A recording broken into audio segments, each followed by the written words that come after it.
நன்றி அம்மா. வாழ்க வையகம், வாழ்க வையகம், வாழ்க வளமுடன். குரு வாழ்க, குருவே துணை. இன்று நமக்கு சிறப்பாக சாந்தி தவம் எடுத்துக் கொடுத்த பேராசிரியர் அருள்நிதி நகுலேஷ் ஐயா அவர்கள் அருட்பேராற்றல் கருணையினால் உடல் நலம், நீலாயுள், நிறை செல்வம், உயர் புகழ், மெய்ஞானம் ஓங்கி வாழ்க வளமுடன், வாழ்க வளமுடன், வாழ்க வளமுடன். குருபிரான் அருட்தந்தை வேதாத்ரி மகரிஷி அவர்கள் சூக்குமமாக நிறைந்து இந்த நிகழ்ச்சியை சிறப்பாக வழிநடத்தி தருவாராக. வாழ்க வளமுடன், வாழ்க வளமுடன். நாம் இன்று சிந்திக்க இருக்கக்கூடிய தலைப்பு ஆனந்தம் ஆரம்பம். ஆனந்தம் என்றால் மகிழ்ச்சியாக அல்லது இன்பமாக இருப்பதா? ஆனந்தம் என்பது நிரந்தரமானது. இன்பம் அல்லது மகிழ்ச்சி என்பது நிரந்தரமற்றது. ஆனந்தம் நிரந்தரமானது, நித்தியமானது. இந்த நிலையை உணரவே இந்த மனித பிறவி நாம் எடுத்ததன் நோக்கமாகும். இன்பம் என்ற நிலையிலே சிக்கிக்கொண்டு ஆனந்தம் என்ற கடலிலே நாம கால் கூட நனைக்க முடியாத நிலையில தான் இப்ப இருந்துகிட்டு இருக்கோம்.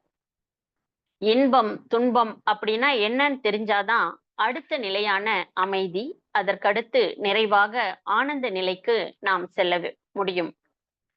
இன்பம் துன்பம் அப்படின்றது ஏன் நிரந்தரமற்றது அப்படின்னு சொல்றோம்னு பாத்தீங்கன்னா, இப்ப காலையில பசி எடுக்குது, அது ஒரு துன்ப உணர்வாக இருக்குது. நாம் காலை உணவை எடுத்துக்கிறோம். பசி நிறைவானவுடன் நமக்கு ஒரு இன்பமான உணர்ச்சி ஏற்படுது. ஆனா இந்த இன்பமும் துன்பமும் நமக்கு நீடிக்கிறதான்னு பாத்தீங்கன்னா, ஒரு 5, 6 மணி நேரத்திற்கு பிறகு மீண்டும் மதியம் நமக்கு பசி எடுக்கத்தானே செய்யுது. அப்போ இன்பமும் துன்பமும் வந்து போகும் கூடியதே தவிர நிரந்தரமானது அல்ல. அதற்கு ஒரு எல்லை உண்டு. ஆனா ஆனந்தத்திற்கு எல்லையே கிடையாது. ஆனந்தத்தை உணர 6வது அறிவு பெற்ற மனிதனால் மட்டுமே இயலும். அதற்கு யோக பயிற்சிகள் எல்லாம் நமக்கு துணை புரிகிறது. யோகா என்றாலே இனிமை காத்தல். அதிலே ஒரு ஆனந்தம் இருக்கு பாருங்க. இனிமை காத்தல் என்று பொருள். அததான் அருட்தந்தை வேதாத்ரி மகரிஷி சொல்றாங்க.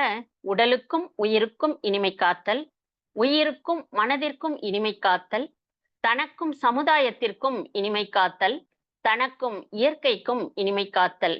இது போல இனிமை காத்து இணக்கமாக இருந்தாலே அதுவே நம் வாழ்க்கையில் கிடைக்கக்கூடிய ஒரு மிகப்பெரிய ஆனந்தம் தான்.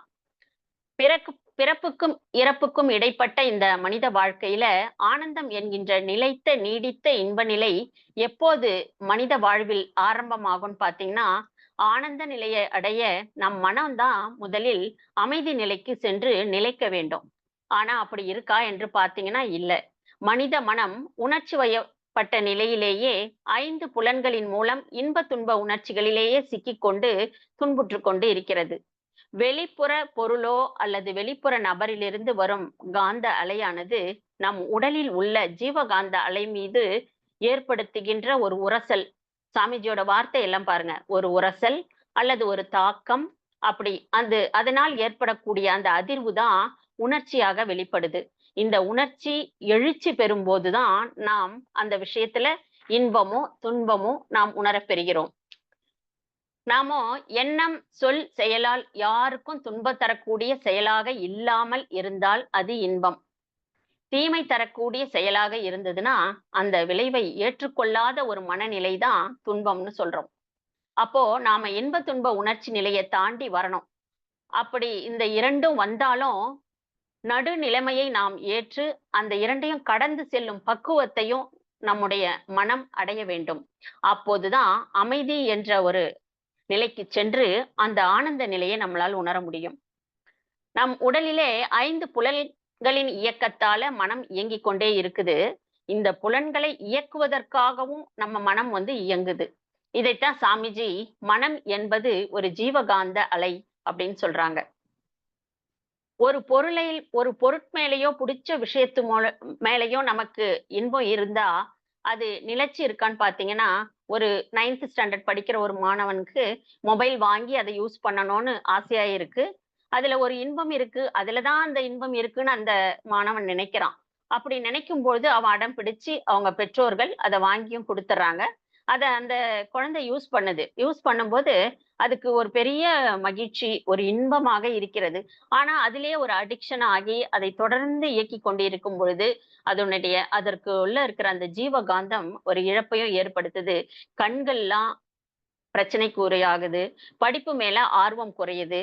இது இன்பத்துக்காக தான் அந்த குழந்தை அந்த பொருள் மேல ஆசைப்பட்டுச்சு. அதுக்காக பெற்றோரும் வாங்கி தராங்க. ஆனா, அதோட முடிவு எப்படி இருக்குன்னு பார்த்தீங்கன்னா, துன்பமாக தான் இருக்கு. அப்போ இன்பம் தரக்கூடிய ஒரு விஷயமே ஒரு குறிப்பிட்ட நிலைக்கு அப்புறம் துன்பமாக மாறிவிடுகிறது. இததான் சாமிஜி ஒரு கவியில சொல்றாங்க, "இன்பத்தின் அளவுமுறை மாறும்போது ஏற்படும் ஓர் பொருத்தமில்லா உணர்ச்சிதான் இன்பத்தின் மறுபெயராம் துன்பம்." அப்படின்னு ஒரு கவியில சொல்றாங்க. ஆனா, துன்பம் வந்ததுன்னா அதுக்கும் சாமிஜி ஒரு வழி சொல்றாங்க பாருங்க. அப்படியே துன்பம் வந்தா கூட, அதிலேயே உழன்று கொண்டிருக்க வேண்டிய அவசியம் இல்லை என்று அருட்தந்தை சொல்றாங்க.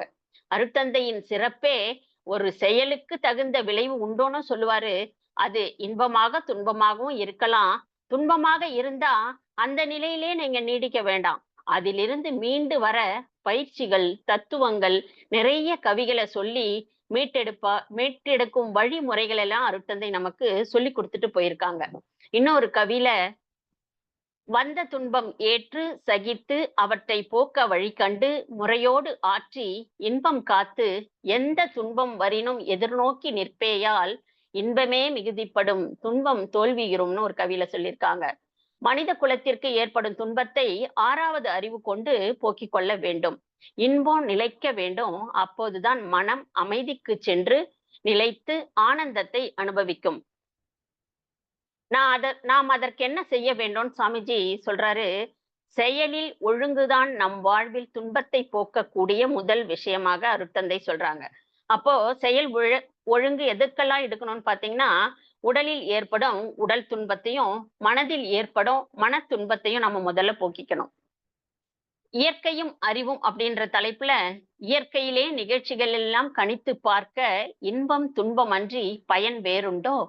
செயற்கையிலே பயிற்சியினால் துன்பம் தீர்க்கும் செயலை விட சிறந்ததுண்டோ மனிதர்க்கு அப்படின்னு நமக்கு சொல்றாங்க. அதாவது முதல்ல உடல் துன்பத்தை போக்கணும். இதை போக்க அருட்தந்தை கூறிய வழிமுறைகள் என்னன்னு பார்த்தீங்கன்னா, உடல் கருவிகளை முதல்ல நம்ம மதிக்க தெரிஞ்சுக்கணும். அதனால தான் சித்தர் பாடல்லாம் பாருங்க, "உள்ளம் பெரும் கோயில், ஊனுடம்பே ஆலயம்னு" அவ்வளவு ஒரு சிறப்பா அந்த உடம்ப வந்து அவங்க போற்றி சொல்லியிருக்காங்க.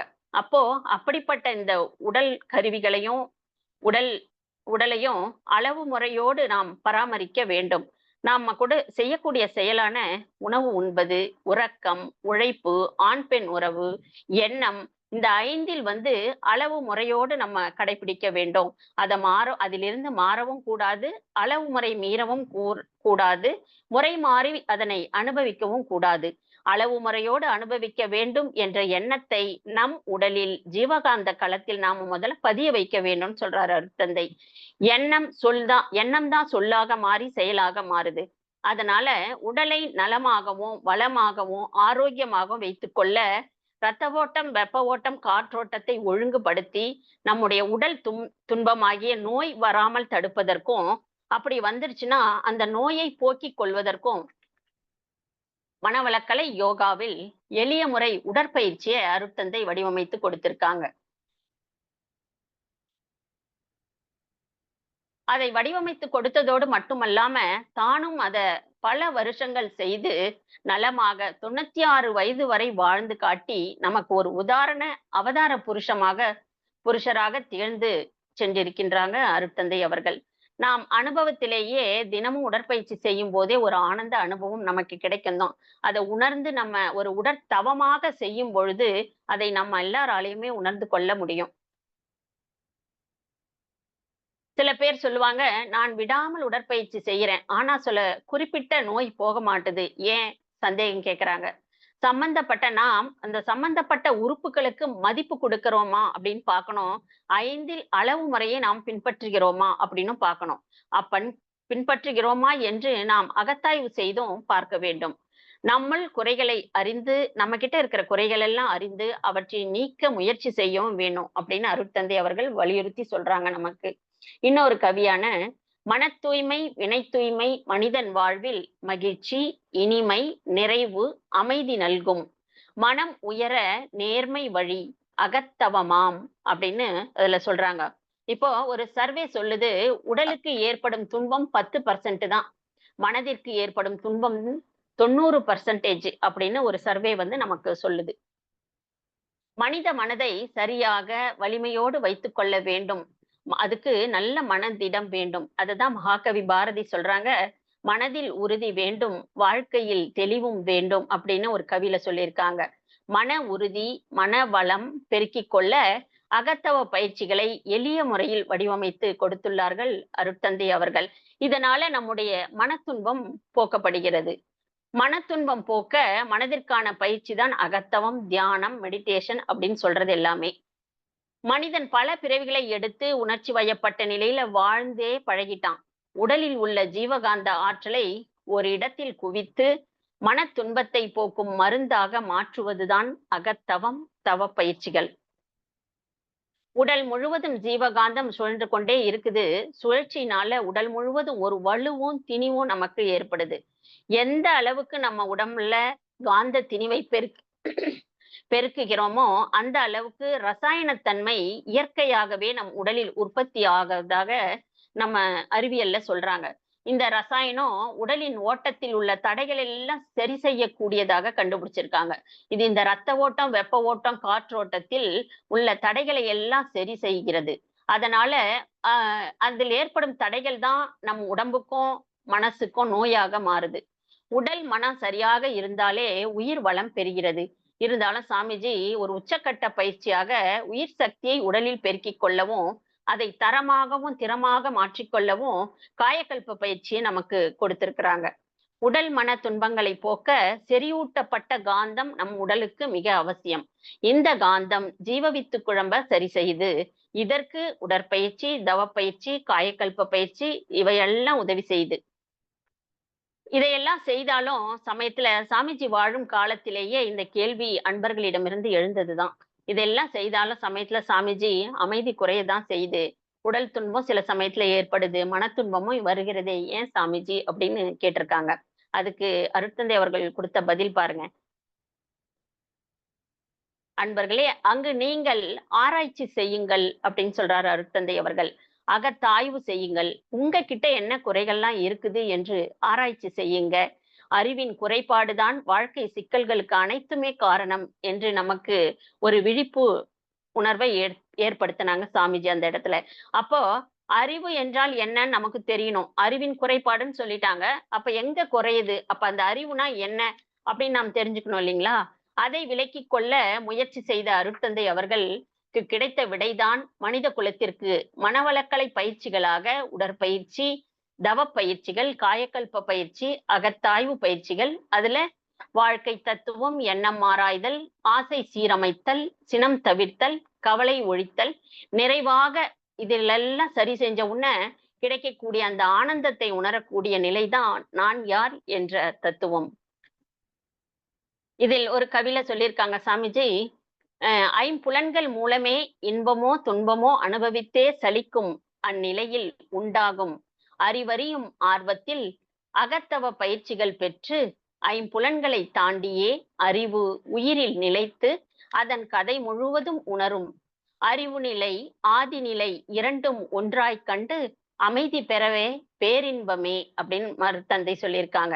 அப்போ இந்த மனத்துன்பம், உடல் துன்பத்தை எல்லாம் போக்கிக் கொண்டே வரும் பொழுது, அடுத்து ஒரு அமைதி நிலையை நோக்கி நம்ம நகர்ந்து கொண்டே வரோம். உடல் உயிர் துன்பம் நீங்கினால்தான் மனம் அமைதியும் நிறைவும் பெறும். அமைதி என்பது ஒரு அருள் நிலை. மனித குலத்திற்கு எக்காலத்திலும் அவசியமானது இந்த அமைதி.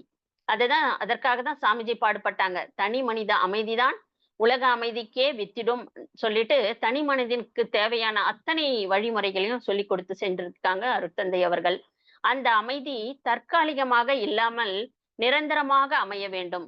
அதற்கு அவர் ஏற்படுத்தி கொடுத்த ஒரு மகா பயிற்சின்னு சொன்னீங்கன்னா மௌனம். யோக பயிற்சிகளிலே மிக உயர்வான முறை வந்து இந்த மௌனம். தியானத்தின் முடிவான நிலைதான் மௌனம். மெய்ப்பொருளோடு இறைநிலையோடு ஒன்றி நிற்கும் சத்தியம்தான் மௌன பயிற்சி. நாம் மௌனத்தில் இருக்கும்போது மெய்ப்பொருளோடு ஒன்றி அதுவாகவே மாறிவிடுவோம். எல்லா உயிர்களையும் தம் உயிர் போல் கருதும் அன்பும் கருணையும் நிறைந்து ததும்ப ஆரம்பிக்கிறது மௌனத்தில். அருட்தந்தை வேதாத்ரி மகரிஷி அவர்கள் மௌன பயிற்சி கடைபிடித்து ஆராய்ச்சி செய்து அந்த ஆனந்த நிலையை உணர்ந்தார்கள். தான் உணர்ந்த அந்த ஆனந்த ஆன்ம பேரின்ப நிலையை இந்த மனித குலமும் அடைய வேண்டும் என்ற உயர்ந்த நோக்கத்திற்காக வடிவமைக்கப்பட்டதுதான் மனவளக்கலை யோகா பயிற்சிகள் அனைத்துமே. அன்பர்களே, வள்ளுவ பெருந்தகை இதற்கு ஒரு திருக்குறள் சொல்லியிருக்காங்க. தனக்கு உவமை இல்லாதான் தாழ் சேர்ந்தார்கல்லால்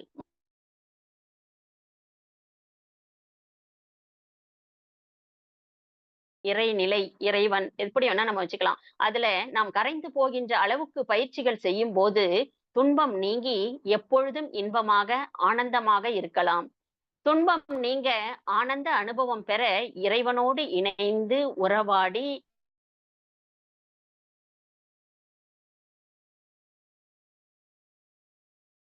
நிலைக்கு அகத்தவ பயிற்சியால் உள்முகமாக சென்று நம்முடைய ஆன்மா அடையக்கூடிய ஆனந்தம் தான் நீடித்த நிலைத்த இன்பம். இததான் சுவாமிஜி நிறைநிலை அப்படின்ற ஒரு கவியில சொல்லியிருக்காரு பாருங்க. இறைநிலையோடு எண்ணத்தை கலக்க விட்டு ஏற்படும்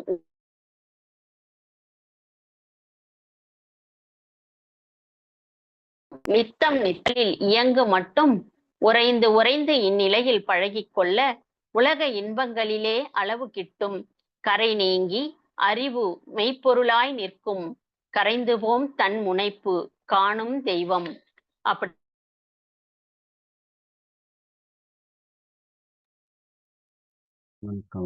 விளக்கியிருக்காங்க. நாம் சிற்றறிவை பேரறிவோடு தவத்தில் உறைந்து உறைந்து இரையாக மாறிவிடும் போது நில உலக வாழ்க்கை இன்பங்களிலேயே அளவு கிட்டி தன் நிறைவு உண்டாகும்.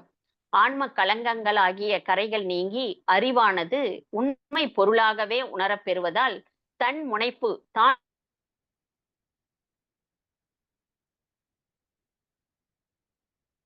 நிலையை அந்த ஆனந்த நிலை உணரப்பெறுகிறோம்.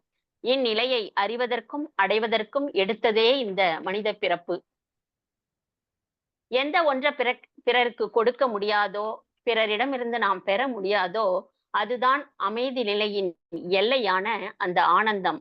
ஆனந்தம் எல்லாரிடமும் இயல்பாக தான் இருக்கு. மனிதனுக்கு தான் எங்கேயோ உள்ளது இருக்குது அப்படின்னு என்று நினைத்து புறத்தை தேடி அலைந்து கொண்டிருக்கிறான். இதுதான் ஒரு பாடல்ல, கண்ணதாசன் பாடல்ல பாருங்க, இருக்கும் இடத்தை விட்டு இல்லாத இடம் தேடி எங்கெங்கோ அலைகின்றான் ஞானத்தங்கமேன்னு ஒரு பாடல்ல சொல்லியிருப்பாங்க.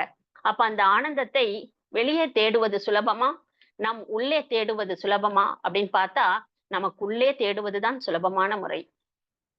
இதுதான் மாணிக்க வாசக பெருமகனார் ஒரு திருவாசக பாடல்ல சொல்லியிருக்காரு பாருங்க.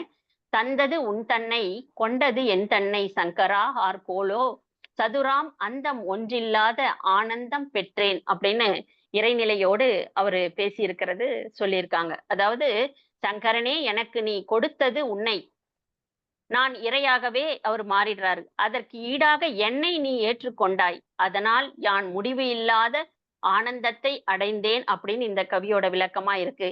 இதே சாமிஜி ஒரு கவியில சொல்லியிருக்காங்க பாருங்க. இறைநிலை என்னுள்ளும் யான் இறைநிலையுள்ளும் உறையும் உண்மையை உணர்ந்துணர்ந்தே மகிழ்கின்றேன் அப்படின்னு அருட்தந்தை சொல்லியிருக்க. அந்த ஆனந்த நிலையில் லயிக்கிறது தான் இந்த 2 பாடல்களுமே சொல்லுது. இதைத்தான் சாமிஜி அந்த நிலைதனில் அறிவு அசைவற்றிருக்க பெரும் ஆனந்தம் பொங்குதங்கே அப்படின்னு ஒரு கவியின் இறுதியில சொல்லியிருக்காரு.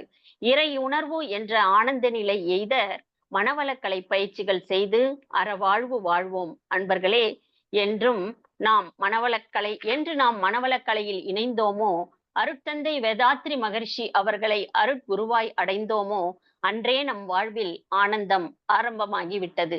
இனி இணைய போகும் அனைத்து ஆன்மாக்களுக்கும் ஆனந்தம் ஆரம்பமே என்று கூறி வாய்ப்பளித்த நல்லுள்ளங்கள் அனைவருக்கும் நன்றிகளும், வாழ்க வளமுடன் என்ற வாழ்த்துக்களோடு உரையை நிறைவு செய்கிறேன். வாழ்க வளமுடன்.